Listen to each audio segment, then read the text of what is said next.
datang lagi ngobrol yang benar. Ada bocor lagi suara. Oke, nggak apa-apa. Dinikmatin saja. Oke, Bapak Ibu, yuk kita introspeksi sejenak. Ya. Apa introspeksinya? Dalam ketidaknyamanan kita merasakan ujian Allah. Apakah dalam kenyamanan kita juga merasakan adanya ujian Allah? Enggak. Pada saat kita sakit, saya merasakan, Bapak Ibu, tahun yang lalu bulan Juli, awal Juli, saya merasakan sakit hampir 10 hari. Ya, kena anemia. Itu merasakan luar biasa sampai hari ini hampir 1 tahun kemarin. Hampir 1 tahun. Ya. Itu merasakan kenyamanannya. Pada saat saya sakit, tiap hari orientasinya mati. Ingatnya Allah. Tetapi pada saat kita merasakan adanya kenyamanan, kita sulit merasakan bahwa Allah lagi menguji. Sesungguhnya, pada saat Bapak Ibu lagi banyak uang, saat Bapak Ibu menikmati semuanya, sesungguhnya itu Allah lagi menguji kita. Pada saat kita mendapatkan kesenangan, terus kita melakukan kebaikan-kebaikan, itulah kehebatan kita sesungguhnya. Kalau orang dalam kesulitan terus ingat Allah itu wajar. Tetapi sangat sedikit orang yang dalam kondisi nikmat, kondisi banyak uang, kondisi tidak kesulitan, ingat Allah. Maka jemputlah kebaikan-kebaikan. Pada saat ibu bapak kenyang, saumlah, puasalah. Pada saat bapak ibu nyenyak tidur di malam hari, bangunlah untuk mengingat Allah. Pada saat bapak ibu, mohon maaf, lagi senang-senang banyak duit, uangnya kurangi, kasihkan pada anak yatim, kasihkan pada orang-orang yang tidak mampu. Pada saat bapak ibu mendapatkan kesenangan, justru disitulah puncaknya ujian. Kalau bapak ibu kesulitan, terus ingat Allah itu wajar. Tapi pada saat senang ingat Allah itu sangat-sangat sedikit. Maka bila tidak, itu bertanda kita belum memahami adanya aturan main. Sekali lagi, introspeksi buat Bapak Ibu dan saya, dalam ketidaknyamanan kita merasakan ujian Allah. Apakah dalam kenyamanan kita juga merasakan adanya ujian Allah? Kalau iya, luar biasa. Bila tidak, itu bertanda kita belum memahami adanya aturan main yang tadi sudah saya gambarkan. Yuk kita sayang sebentar. Apakah bila tidak pernah meninggalkan sholat, pasti masuk surga? Apakah bila tidak pernah meninggalkan sholat? Belum tentu. Apabila seorang istri selalu menurut pada keinginan suaminya, pasti masuk surga? Belum tentu. Lihat aturan mainnya. Nurut sama suami, tapi perilakunya buruk. Kan tidak. Semua lihat aturan mainnya, komprehensif aturan Allah itu. Ini aturan main. Aku dengan Allah, dengan Rasul, dengan diriku, dengan orang tua, artinya tidak cukup aku patuh dengan suamiku. Tidak cukup. Bagaimana dengan Allah? Bagaimana dengan Rasul? Bagaimana dengan diri sendiri? Nggak pernah mandi, itu aturan mainnya. Bagaimana dengan non-muslim? Bagaimana sama muslim? Jadi aturan main ini akan menunjukkan sikap perilaku seorang terhadap holistik aturan Allah. Jangan merasa sudah baik sama tetangga, terus masuk surga. Tidaklah. Lihat aturan main dalam Al-Quran. Sadari Bapak Ibu dan teman-teman, kualitasku di akhirat ditentukan melalui proses ujian demi ujian. Seberapa dalam ketaatanku pada aturan main. Seberapa baik aku terhadap diriku sendiri, terhadap suami istri, terhadap anak, terhadap sesama muslim. Semuanya diperhitungkan.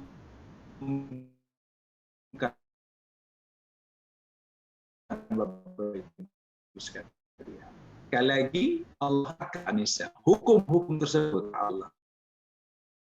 Tilka hududullah. Ketentuan dari Allah. Jadi aturan main, hukum-hukum itu adalah ketentuan Allah. Untuk apa?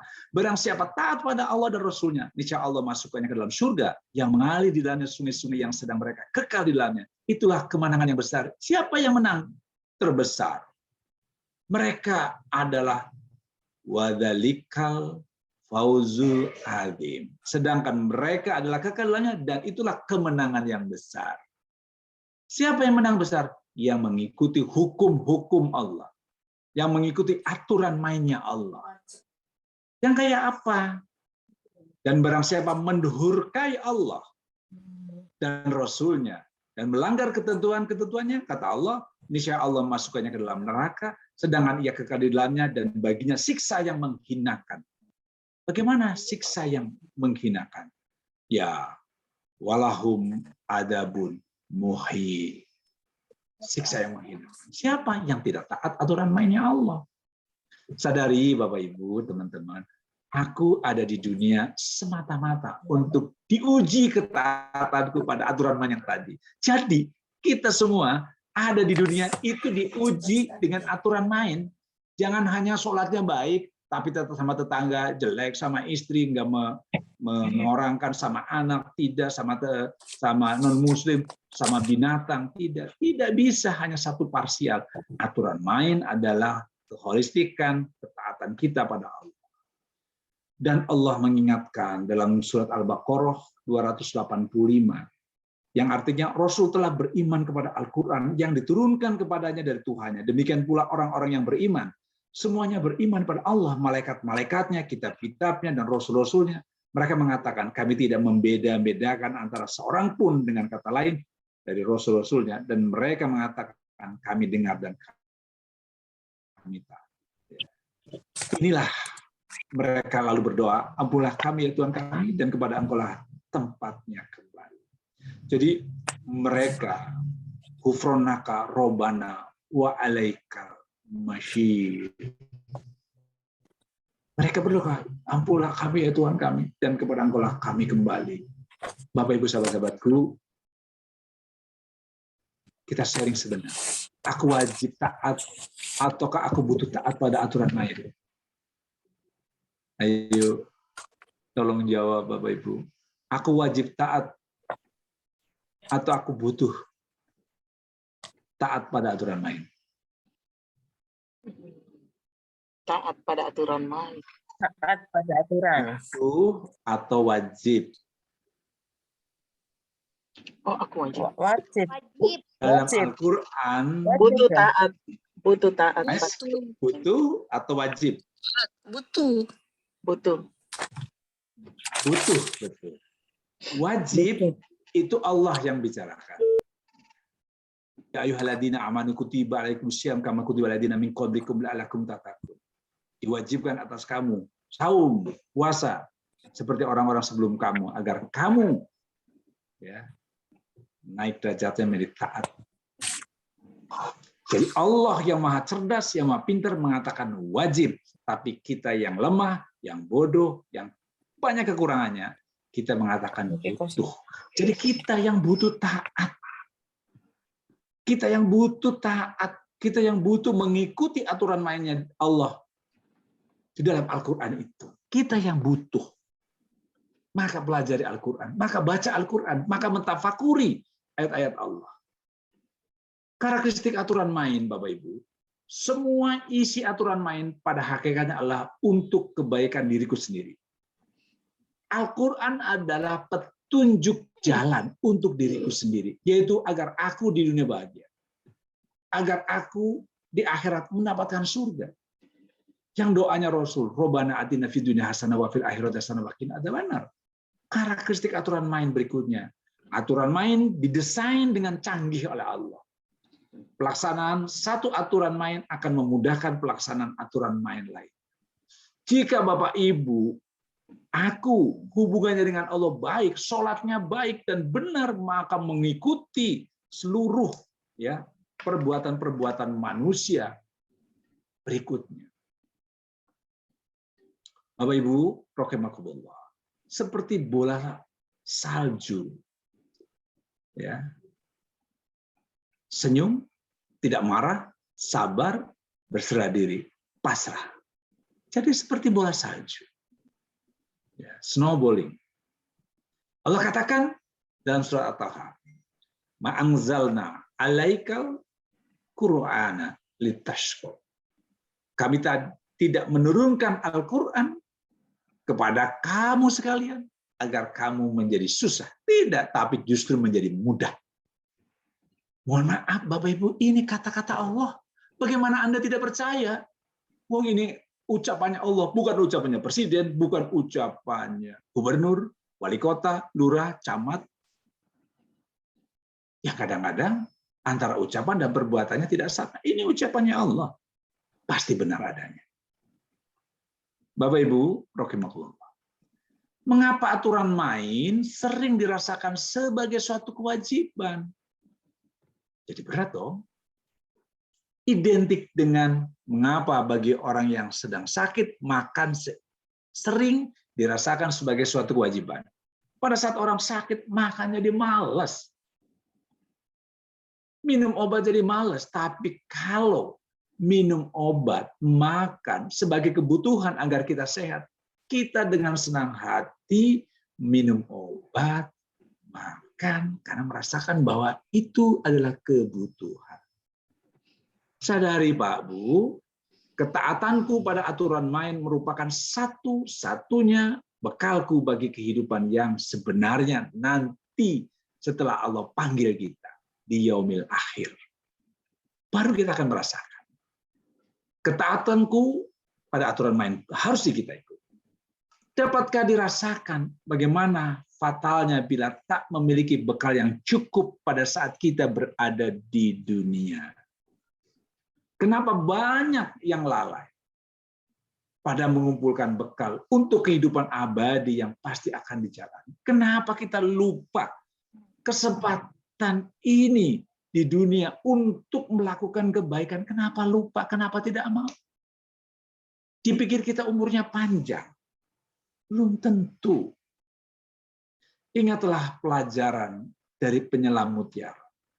Pada saat dia turun dari perahu dan menyelam membawa oksigen, dia tahu tujuannya untuk mengambil mutiara pada kerang yang sudah membusuk, kemudian diambil ke atas.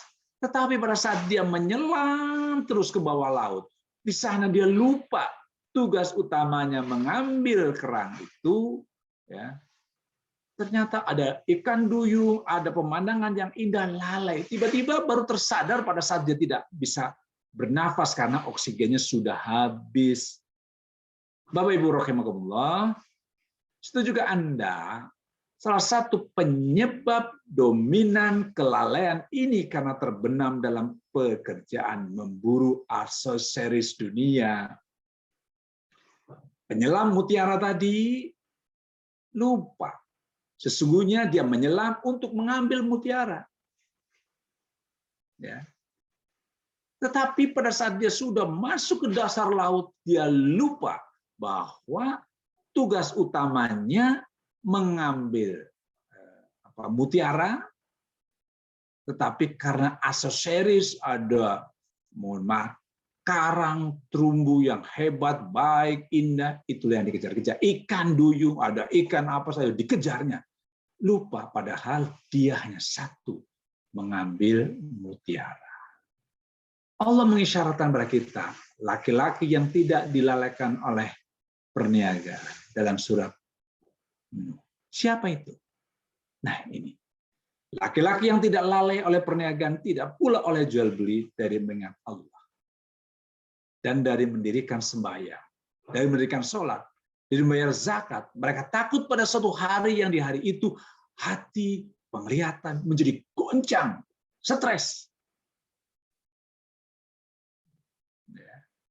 Hati-hati.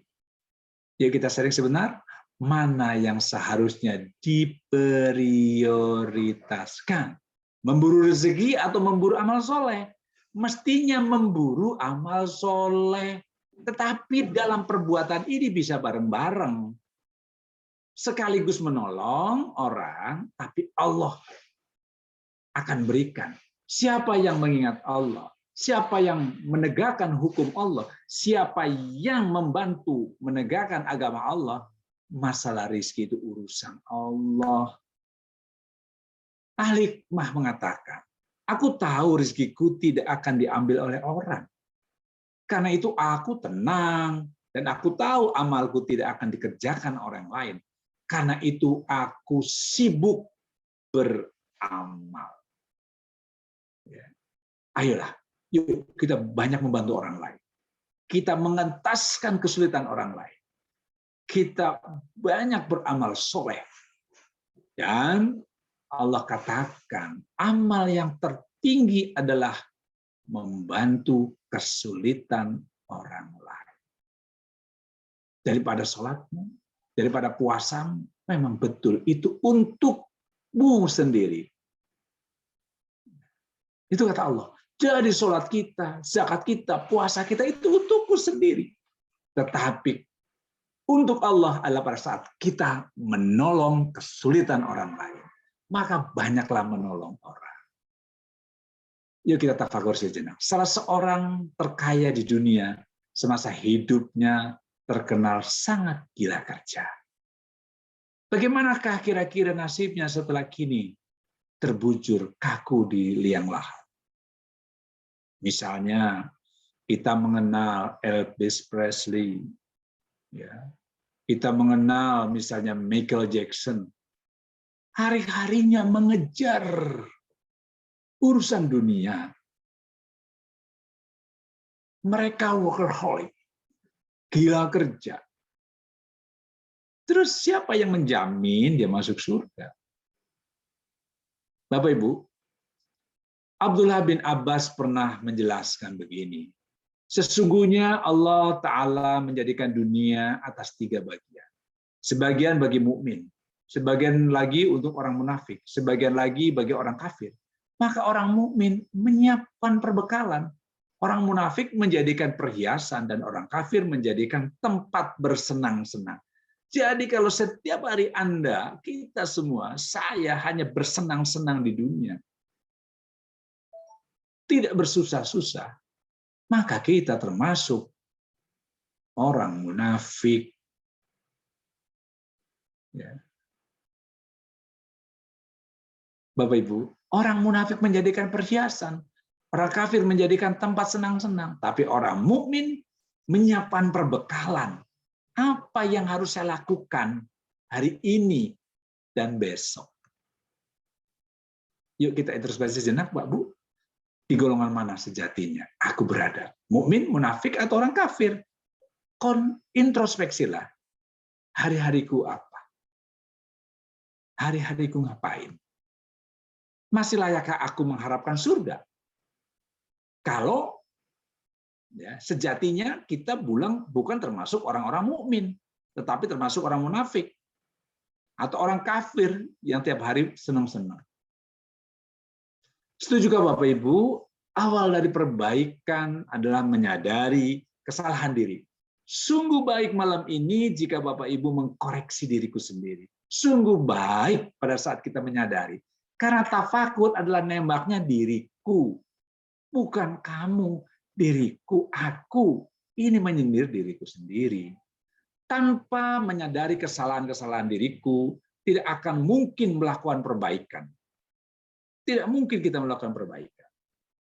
Umar bin Khattab pernah mengatakan begini, hitunglah dirimu sebelum dihitung, dan timbanglah dirimu sebelum ditimbang di masa hisab. Ya. Pak Bu, Rasulullah juga pernah bersabda, barang siapa yang amalnya hari ini sama dengan hari kemarin, ia adalah orang yang merugi. Maka informasi tafakur hari ini merubah sikap dan perbuatan kita yang akan datang. Barang siapa yang amalnya lebih buruk dari hari kemarin, ia adalah orang yang celaka. Insya Allah setelah bertafakur 1,5 jam, dengan ayat-ayat Allah, dengan ayat-ayat qauliyah maupun ayat kauniyah hari ini, insya Allah perilaku kita semua berubah. Allah berfirman, ya, yang menjadikan kita harus berpikir. Ya ayyuhalladzina amanu taqullah wa dzanzuru nafsu ma qaddamat lighad. Wahai orang yang beriman, bertakwalah kepada Allah. Hendaklah setiap diri memperhatikan apa yang telah diperbuat untuk hari esok. Ya. Ngapain? Bapak Ibu rahimakumullah.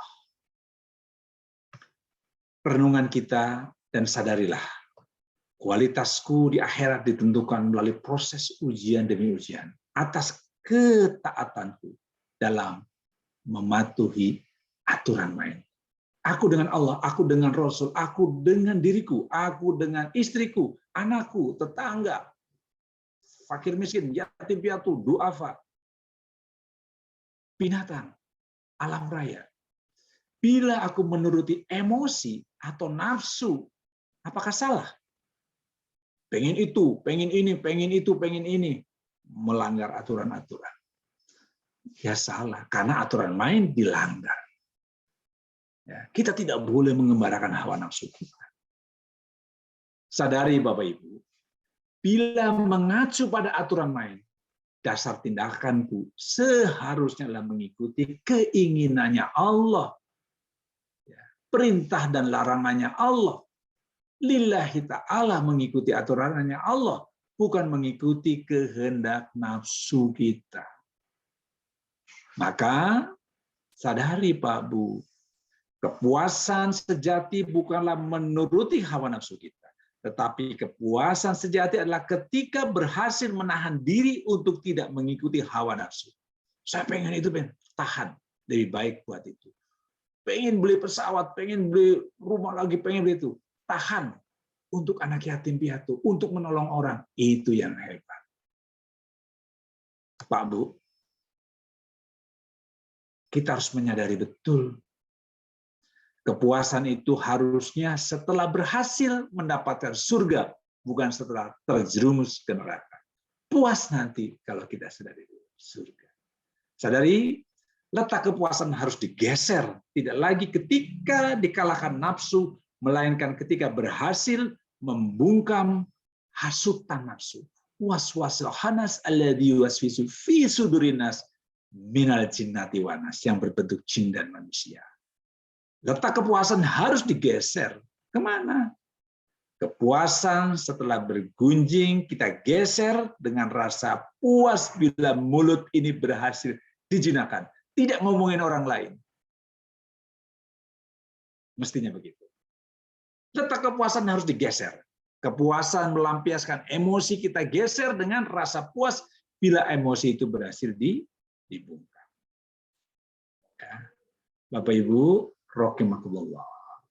Wa amman khafa maqamahu wa naha nafsa anil hawa. Allah mengingatkan dalam surat An-Nazi'at, dan adapun orang-orang yang takut kepada kebesaran Tuhannya dan menahan diri keinginan nafsunya, sesungguhnya surga adalah tempatnya. Nah, sesungguhnya surga tempatnya. Ini kata Allah. Fa innal jannata hiya ma'wa. Maka sesungguhnya surgalah tempatnya. Bapak Ibu, rasanya cukup kita review ya diskusi kita yang mungkin 1 jam lebih ya. Sadari Pak, aku hidup di dunia semata-mata untuk diuji.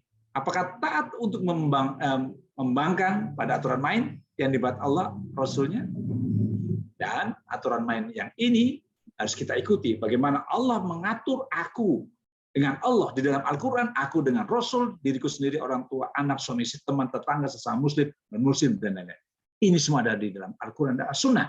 Sadari Pak, ketaatanku pada aturan main merupakan satu-satunya bekal dalam keabadian nanti, di surga nanti.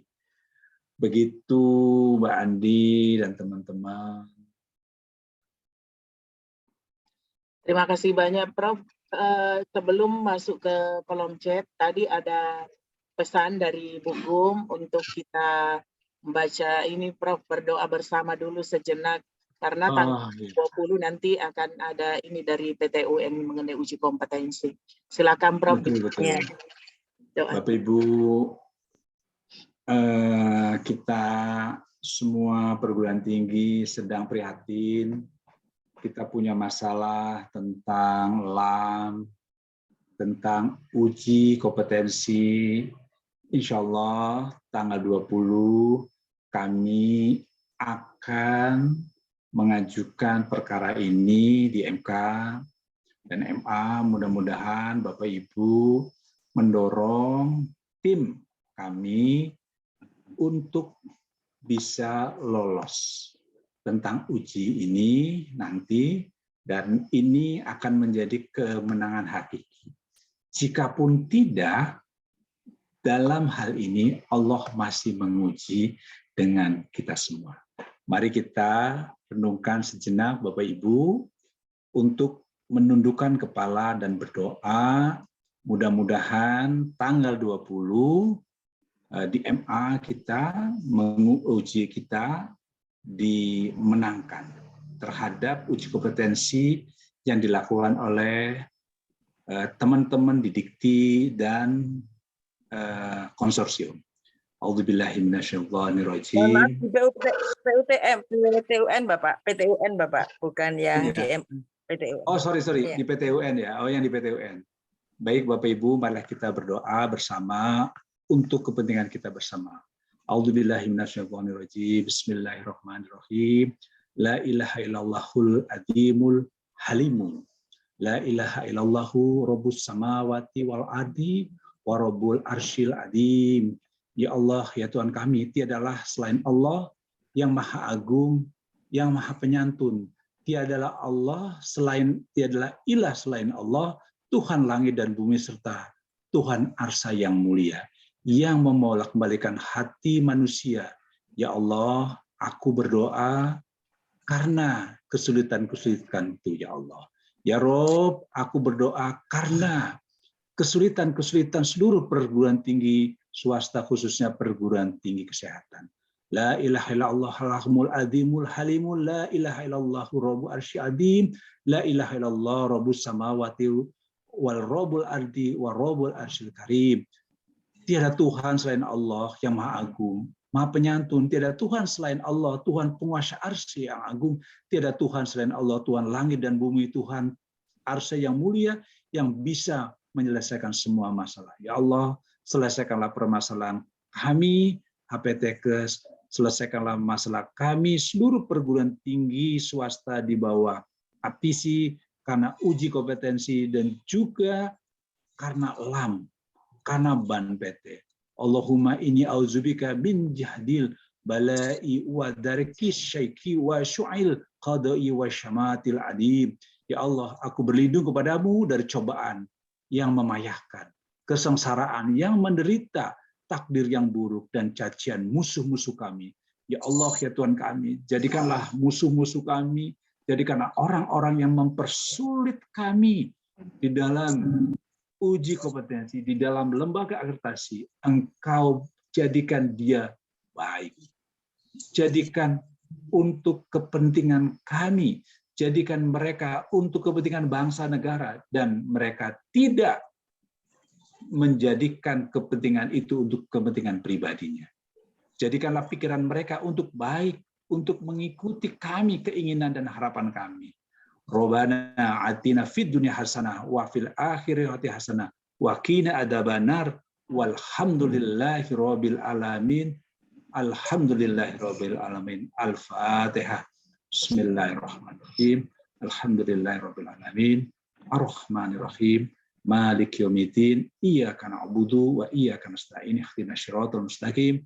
Siratal ladzina an'amta 'alaihim ghairil maghdubi 'alaihim waladdallin. Amin. Terima kasih Bapak Ibu sekalian. Mudah-mudahan Allah mengabulkan hajat kita agar uji kompetensi LAM-LAM yang bayarnya mahal dijadikan LAM yang gratis dan kita tidak dipersulit oleh silakan Mbak Adi. Ini Allah. Terima kasih Prof. Ini ada satu pertanyaan, apa boleh Prof? Ini time out-nya juga tinggal. Oh, boleh silakan. Ya. Dari Pak Endang, saya bacakan satu Prof. Assalamualaikum warahmatullahi wabarakatuh. Izin bertanya Prof. Bagaimana cara kita mendapatkan kesuksesan dan kesejahteraan di dunia dan akhirat? Apa bentuk kesuksesan dan kesejahteraan yang diinginkan oleh Islam dan umat Islam di dunia ini? Silakan. Oke, ini berbeda kesuksesan menurut Allah dan kesuksesan menurut manusia pada umumnya.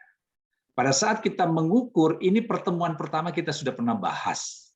Ya, ada perbedaan bahagia dengan senang. Ukuran manusia sukses itu adalah senang. Senang ukurannya material.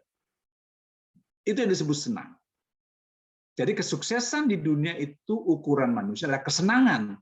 Apa senang? Mendapatkan pangkat, mendapatkan titel, mendapatkan uang, mendapatkan kedudukan, dan lain sebagainya. Itu yang menyenangkan. Tetapi kesuksesan adalah berdasarkan proses menurut Islam. Jadi kalau Bapak Ibu mau menuju sebuah titik puncak di satu puncak, kemudian kita disebut sukses manakala diniatkan karena Allah. Inna amalu biniat, dilaksanakan mengikuti syariat aturan mainnya Allah, dan diselesaikan dengan hamdalah, itu disebut sukses. Jadi sukses itu bukan apa yang kita dapat. Sukses adalah diniatkan karena Allah, diproses bersandar pada aturan Allah, dan kita menikmati, mensyukuri apapun hasilnya. Beda nggak dengan ukuran dunia? Tentu berbeda. Begitu. Ya, terima kasih banyak Prof. Begitu, Hanya Mbak. satu pertanyaan yang ada di kolom chat, selanjutnya ditutup dengan doa akhir majelis. Silakan Prof. Oke, Bapak Ibu, terima kasih atas waktu pertemuan hari ini. Mudah-mudahan kita semua ya merenungkan tafakur hari ini, dan Allah memberikan kebaikan atas wacana pikiran kita mentafakuri ayat-ayat Allah. Marilah kita akhiri dengan membaca istighfar 3 kali, doa akhir majelis, dan hamdalah. Astaghfirullahaladzim alladzi la ilaha huwal hayyum wa atubu ilaik. Astaghfirullahaladzim alladzi la ilaha huwal hayyum wa atubu ilaik. Astaghfirullahaladzim alladzi la ilaha huwal hayyum wa atubu ilaik. Subhanaka Allahumma wa bihamdika asyhadu an la ilaha illa anta astaghfiruka wa atubu ilaik. Alhamdulillahirabbil alamin. Wabillahi taufik wal hidayah. Assalamualaikum warahmatullahi wabarakatuh. Waalaikumsalam.